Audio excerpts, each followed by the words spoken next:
Orang menganggap remeh lawan yang sunat karena ketujuh dah itu dia sunat ha. Itu membuat seseorang keluar dari agama Islam. Kenapa sebabnya? Karena yang sunat-sunat itu membawa kepada kecintaan Allah. Jangan dianggap remeh. Bila mana kita meremehkan yang sunat, kita menganggap intim yang sunat, itu bisa membawa kepada kekafiran.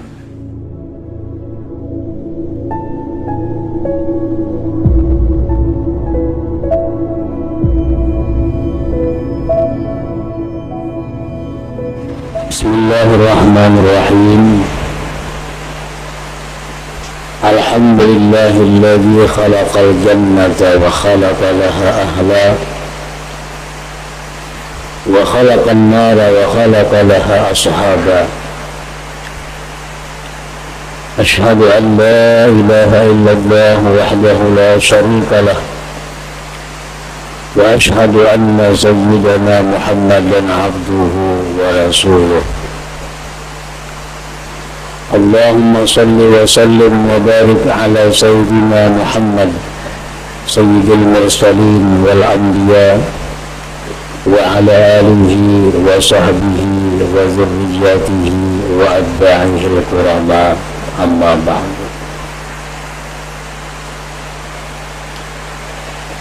Yang kita hormati dan kita cintai para habaib,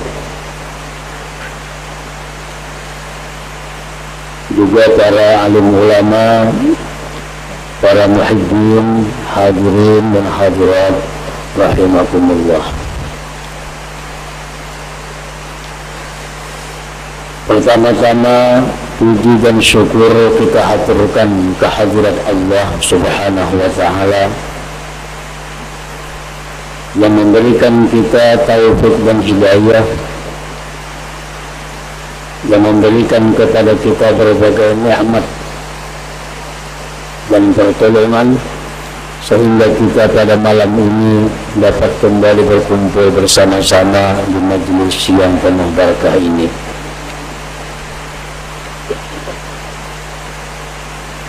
Salawat dan salam kita haturkan kepada junjungan kita Nabi besar Muhammad sallallahu alaihi wasallam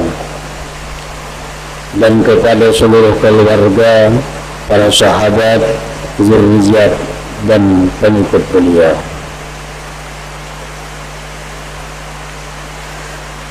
Para muhibbin rahimakumullah, al-hadits al-thani wal-ishrun, hadis yang ke-22 dari 40 hadis. An Abi Abdullah Jabir ibn Abdullah al-Ansari radhiyallahu anhuma anna rajulan sa'ala Rasulullah sallallahu alaihi wasallam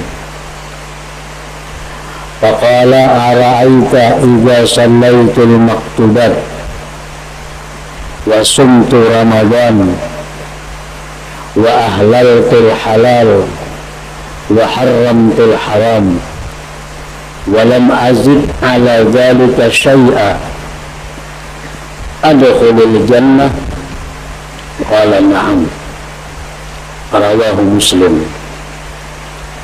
Wa ma'na harramtul haram ijtanabtuhu wa ma'na ahlaltul halal fa'altuhu mu'taqiban hillah.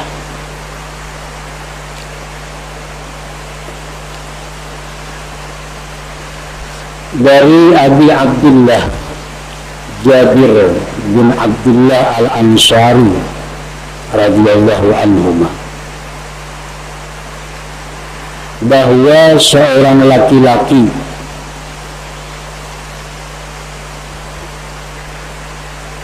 menurut para pensyarah hadis, laki-laki itu bernama Nu'man bin Qawqal.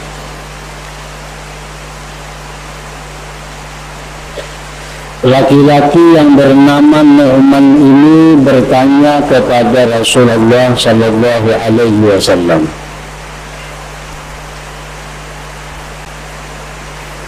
laki-laki tadi berkata,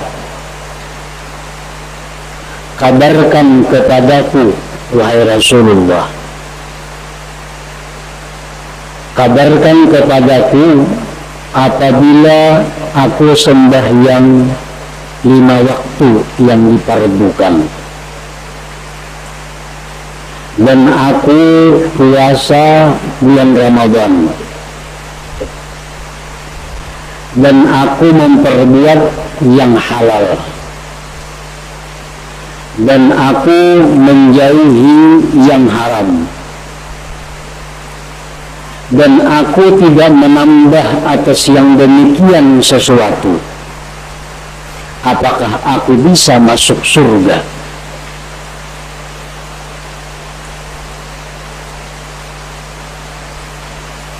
Itu pertanyaan si laki-laki tadi.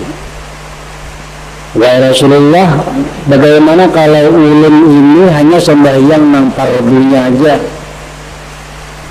puasa bulan Ramadan aja,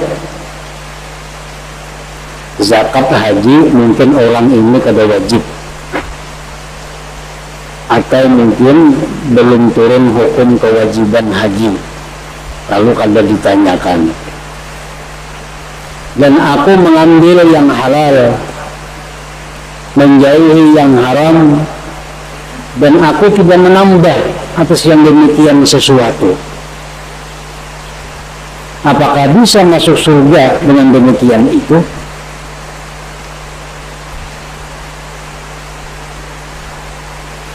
Maksudnya masuk surga di sini adalah langsung,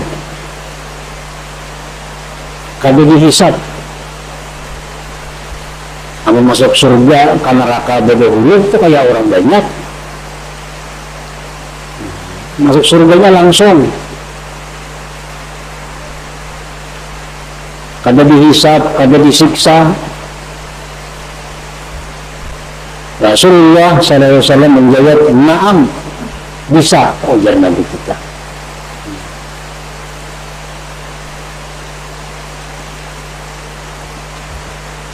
Hadis riwayat Muslim.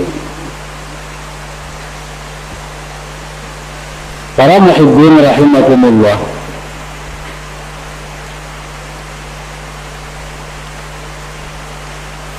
Ibnu Hajar Al-Imam Al-Haytami, beliau menerangkan, ihi dalilun ala jawazi tarkit tatawu'at ra'sa. Ini hadis satu dalil, ini hadis satu keterangan bahwa dibolehkan meninggalkan yang sunat keseluruhan.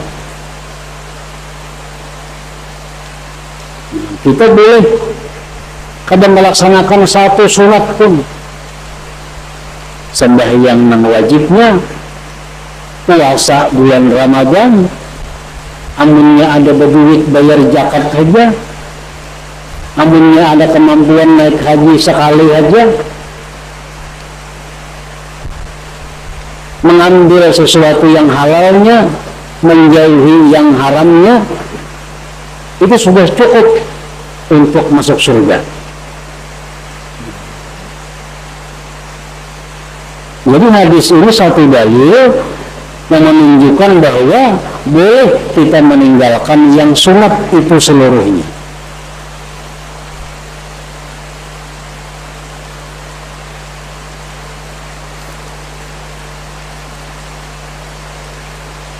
Jadi orang ini hanya memperbuat yang wajib, hanya mengambil yang halal, menjauhi yang haram, tidak.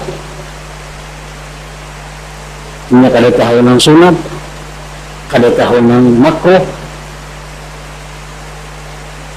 Yang dilaksanakannya yang wajib, mengambil yang halal, menjauhi yang haram. Nah, Rasulullah mengatakan itu bisa membawa kepada masuk surga tanpa dihisab.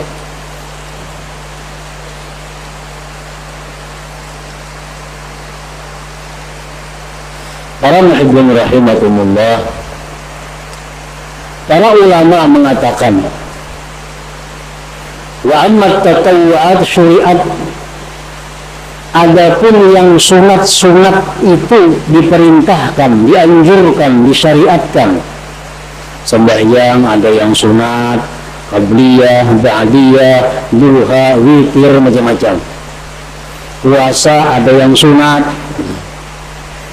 Nah, yang sunat-sunat itu disyariatkan gunanya apa? Satu, lijabri naqsil faraid, untuk menutupi kekurangan yang fardu. Amun kita hanya menggawi nang fardunya aja, andai kata ada kekurangan, nah kada ada lagi menutupi. Jadi sembahyang sunat itu gunanya adalah ibadah-ibadah sunat itu gunanya adalah untuk satu, menutupi kekurangan yang fardu. Maksud menutupi kekurangan yang fardu itu dari segi kekhusyuannya, bukan bisa menutupi kekurangan yang fardu. Bisa sembahyang asal 3 rakaat, nah sunat menutupi sarakaatnya, bukan itu maksudnya. Sembahyang maghrib 2 rakaatannya, lalu ba'diyah digawinya, menutupi kada kawa, itu lain kisahnya. Maksud menutupi ini adalah menutupi kekhusyuannya. Dan yang fardu misalnya 4 rakaat, kita hanya 2 rakaat yang khusyuk. Nah, sembahyang sunat kita ada beberapa rakaat yang khusyuk. Nah, itu menutupi kekurangan khusyuk yang ada di dalam kefarduan tadi. Nah, itu gunanya disuruh kita melaksanakan yang sunat-sunat itu. Yang kedua, kenapa kita disuruh melakukan yang sunat-sunat? Walinayli mahabbatillahi ta'ala. Yang kedua, untuk mencapai kecintaan Allah subhanahu wa ta'ala. Nah, jadi itu gunanya. Rasulullah sallallahu alaihi wasallam bersabda, "Wa ma taqarraba ilayya 'abdi bi syai'in ahabba ilayya mimma taraktu alaihi.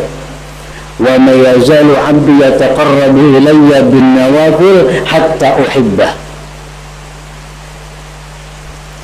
Ujar Nabi kita menyampaikan hadis kursi, firman Allah Ta'ala, tidaklah bertakarrub, tidaklah mendekatkan diri kepadaku hambaku dengan sesuatu yang paling kusukai, ujar Tuhan, dari sesuatu yang aku fardukan atasnya. Kalau kita hendak mendekatkan diri kepada Allah, apa amalannya yang Allah paling suka? Melaksanakan kefarduan. Melaksanakan kefarduan. Nah, bila mana kita melaksanakan kefarduan, maka itu kita melaksanakan satu ibadah yang paling dicintai oleh Allah subhanahu wa ta'ala.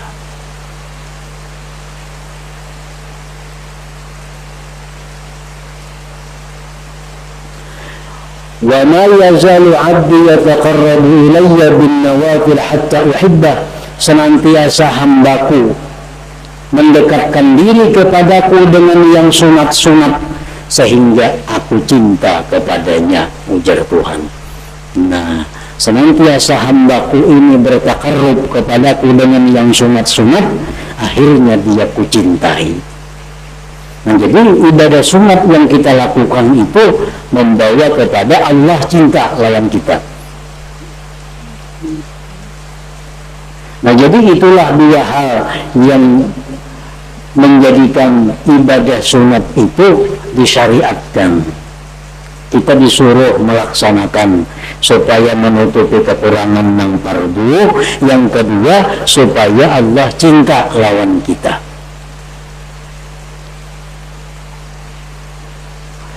Nah, para muhibbin rahimakumullah, oleh karena itu Imam Ibnu Hajar al-Haythami mengatakan, in qasada bi tarkihal istighfafa biha war raghbata anha kafara. Jika seseorang mengkasar dengan meninggalkan yang sunat karena menganggap remeh dan kada senang dengannya, maka dia kafir. Orang menganggap remeh lawan yang sunat, kada katuju, dah itu dia sunat, ha. Itu membuat seseorang keluar dari agama Islam. Kenapa sebabnya? Karena yang sunat-sunat itu membawa kepada kecintaan Allah, jangan dianggap remeh. Bila mana kita meremehkan yang sunat, kita menganggap penting yang sunat, itu bisa membawa kepada kekafiran. Jadi kalau kita kada melaksanakan yang sunat-sunat, jangan karena kita menganggap remeh, tapi anggaplah diri kita ulir, itu aja. Kenapa ini ada menggalin itu ulir, malas. Tapi kalau kita menjawab, kenapa kita ada menggalin itu, dia sunatan itu, nah ini membahayakan. Karena meremehkan yang sunat itu kafara, ujar Ibnu Hajar, kafir.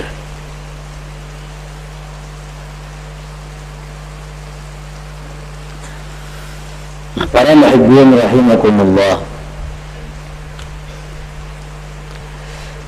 hadis di atas yang kita baca tadi menjelaskan bahwa bila mana kita melaksanakan yang fardu, mengambil yang halal, menjauhi yang haram, itu sudah cukup untuk modal masuk surga, bahkan tanpa hisab. Tetapi di dalam surga, orang tersebut tentu di bawah derajatnya daripada orang-orang yang melaksanakan dengan tambahan-tambahan ibadah sunat yang lainnya. Tentu beda, kada sama. Karena surga itu bertingkat-tingkat derajatnya. Rasulullah sallallahu alaihi wasallam bersabda, "Inna adna ahlil jannah manzilatan man yu'ta qadra dunya misluha ma'aha." Ujar Nabi kita bahwa serendah-rendah ahli surga itu tempat kedudukan. Nah, ini menunjukkan bahwa penghuni surga itu kada sama. Yang paling rendah, ujar Nabi kita, itu adalah orang yang diberi dunia ini 2 kali lipat. Jadi kaluasannya yang dikuasainya tuh di akhirat dan surga lainnya kayak dunia ini tambah sekali lagi. Itu untuk orang yang masuk surga dan paling rendah derajat di surga. Mungkinnya kada melaksanakan yang sunat-sunat, cuma yang wajib-wajibnya.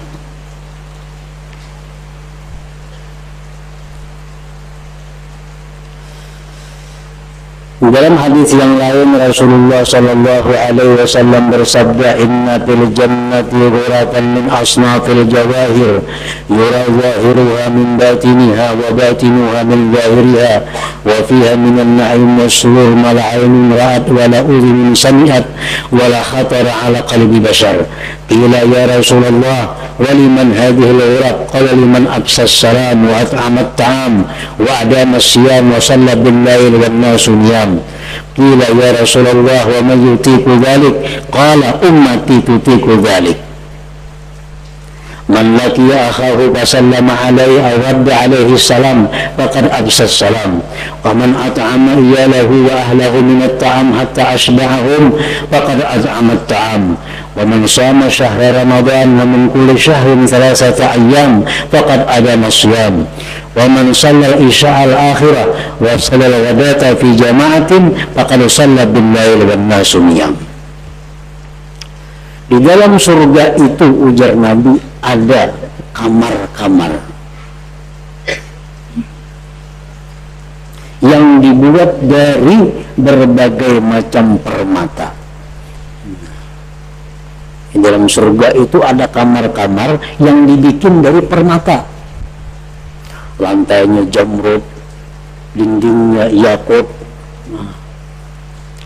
Segala yang di dalam itu terbuat daripada permata-permata. Dari dalam kelihatan keluar, dari luar kelihatan ke dalam. Artinya apa? Permatanya permata yang kristal, yang terang. Mungkin di dunia paling tinggi kaca kita, paling tinggi kaca. Nah, di surga itu permata. Dan di dalam kamar-kamar itu, kata Rasulullah, kenikmatan, kegembiraan yang tidak pernah dilihat mata, didengar telinga, tidak pernah terlintas di hati manusia. Nah, bagaimana nikmat yang disediakan Allah di dalam kamar-kamar itu kada bisa dibayangkan. Sahabat bertanya, waliman hadhil ghurab, milik siapa itu kamar-kamar wahai Rasulullah? Siapakah yang menghuni kamar-kamar itu? Qala, Nabi kita bersabda, orang yang selalu mengucapkan salam, memberi makan makanan, dan mengekali puasa, dan sembahyang di malam hari, sedangkan orang kafir sedang tidur. Mereka itu akan dapat kamar-kamar tadi. Nah, ini tambahan dari sekedar yang wajib-wajib tadi. Milik orang yang menebarkan salam, memberi makan makanan, mengekali puasa, sembahyang di malam hari, orang lain guringan. Maksud orang lain itu orang kafir. Sahabat bertanya, wa may yutiqu dzalik ya Rasulullah, siapa nang kawa macam itu wahai Rasulullah? Puasa terus, sembahyang malam terus, siapa nang kawa? Kalau ujar Nabi kita, ummati tutiqu dzalik, umatku bisa, umatku mampu melaksanakan itu. Barang siapa yang bertemu saudaranya, dia beri salam atau dia jawab salam, itu berarti dia menebarkan salam. Orang yang memberi makan tanggungannya, memberi makan anak istrinya, berarti dia memberi makan orang.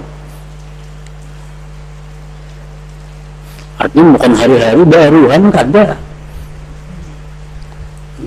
Memberi makani anak, memberi makani bini, memberi makani tanggungan, memberi rumah siapa, termasuk it'amut ta'am. Orang yang puasa bulan Ramadan, kata Rasulullah, dan 3 hari setiap bulan, berarti dia mengekali puasa. Bukan setahunan puasa kada, cukup bulan Ramadan sebulan, ditambah tiap-tiap bulan 3 hari. Itu sudah dikatakan termasuk mengekali puasa. Dan orang yang sembahyang isya dan subuh berjamaah, itu sudah dianggap orang yang sembahyang di tengah malam. Jadi Nabi, umatku bisa yang demikian itu, mampu yang demikian itu. Nah, para muhibbin rahimakumullah, ini adalah atau tempat di surga yang hanya diberikan Allah kepada orang yang bukan hanya sekedar melaksanakan kewajiban di dalam dunia, tapi ada amaliyah sunat lainnya.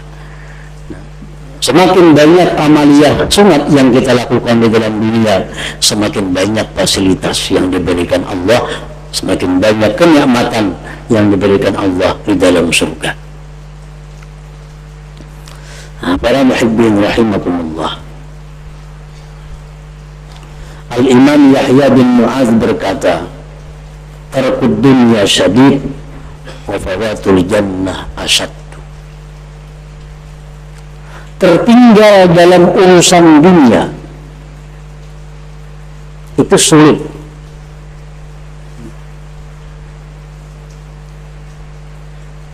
Orang beli sepeda motor, kita hanya kawa sepeda nukar.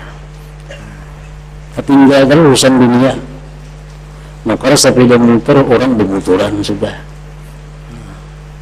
maka motor orang berhelikopteran sudah. Ketinggal urusan dunia, orang kemana-mana karena kalau umpat duitnya ada. Tertinggal dalam urusan dunia itu sulit. Tetapi tertinggal masuk surga lebih sulit lagi. Amang kada ke surga mati lebih payah lagi, lebih sulit lagi. Artinya apa? Kalau kita miskin dan dunia tapi matinya ke surga, itu lebih baik daripada kaya di dunia tapi matinya ke dalam neraka. Jauh lebih baik yang pertama itu.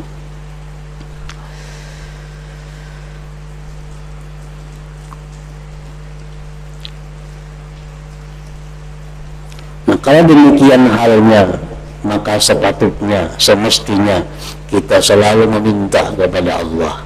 Minta apa? Minta surga.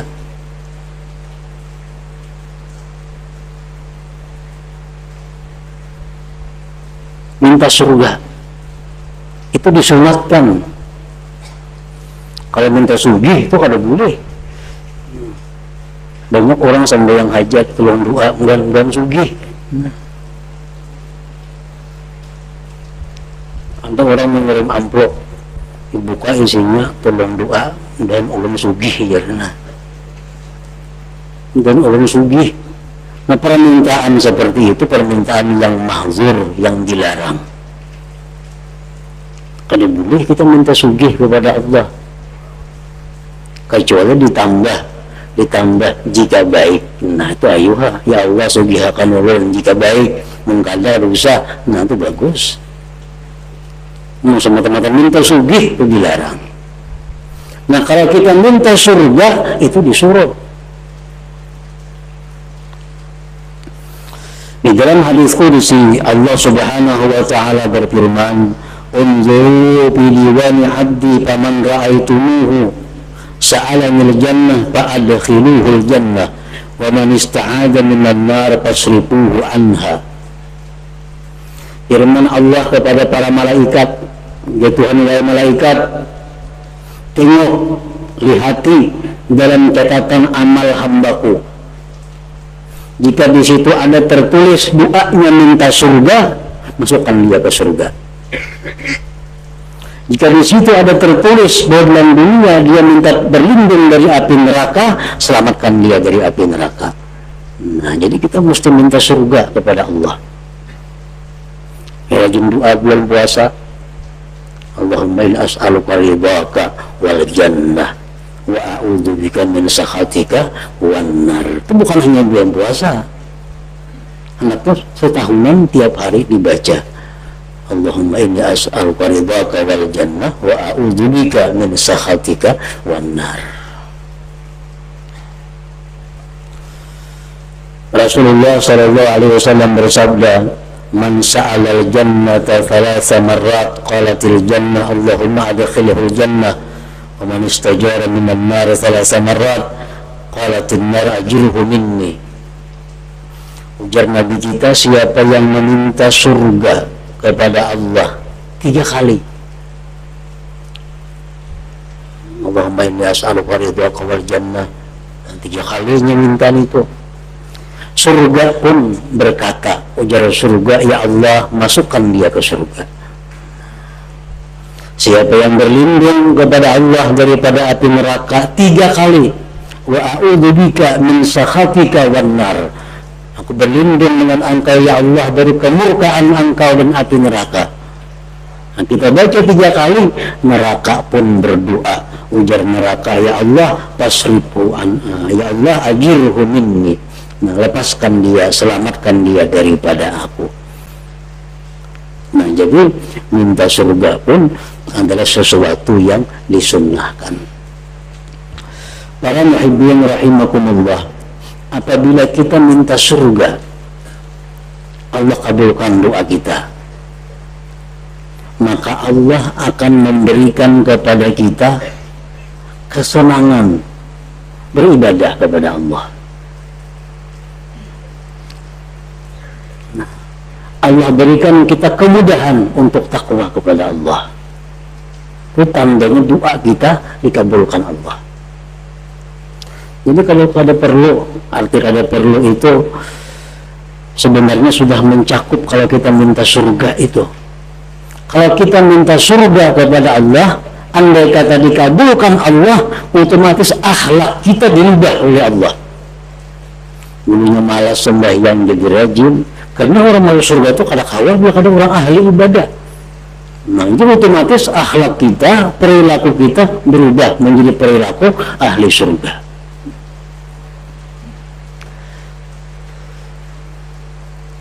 Kita berlindung daripada api neraka. Bila itu kabul, Allah akan merubah kesukaan kita kepada maksiat menjadi kesukaan kepada taat. Allah akan merubah diri kita yang suka kepada hal-hal yang tidak bermanfaat kepada hal-hal yang bermanfaat. Nah, itu adalah satu alamat bahwa doa kita yang minta surga, berlindung dari neraka tadi dikabulkan oleh Allah Subhanahu wa ta'ala. Nah, para muhibbin rahimakumullah, selanjutnya hadis yang ke-23. Dan diberitahukan kepada jamaah sekalian bahwa insya Allah pada malam Selasa yang akan datang kita akan melaksanakan haul al-imam al-faqihul muqaddam yang ke-778,